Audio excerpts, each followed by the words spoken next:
Konnichiwa मिनासान. तर आज आहे जे फॉर जपानच्या सिरीजचा डे 10. तर आज आपण बघणार आहोत जपान मधले ऋतू. तर जपान मध्ये 4 ऋतू आहेत. पहिला ऋतू आहे हिवाळा, दुसरा ऋतू आहे वसंत ऋतू, तिसरा ऋतू आहे उन्हाळा आणि चौथा ऋतू आहे शरद ऋतू.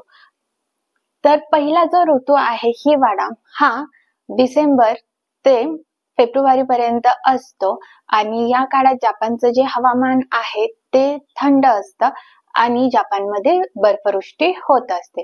त्यानंतर दुसरा ऋतू जो आहे तो आहे वसंत ऋतू.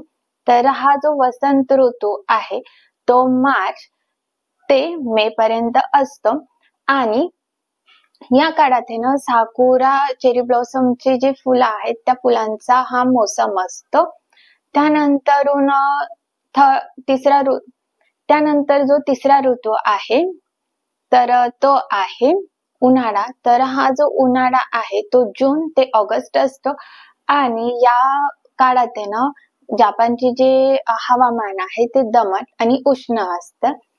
जो शेवटचा ऋतू आहे शरद ऋतू तर तो सप्टेंबर ते नोव्हेंबर पर्यंत असतो आणि या काळात आहे ना जपानचं जे सौंदर्य आहे ना तर ते रंगीत गळणाऱ्या पानांचं असतं. म्हणजे सगळीकडे आहे ना झाडांची जी पानं असतात ते रंगीत पानं तर ते गळून पडलेले असतात आणि सगळीकडे ना तर त्याचं एक सौंदर्य एकदम छान असं दिसत असतं.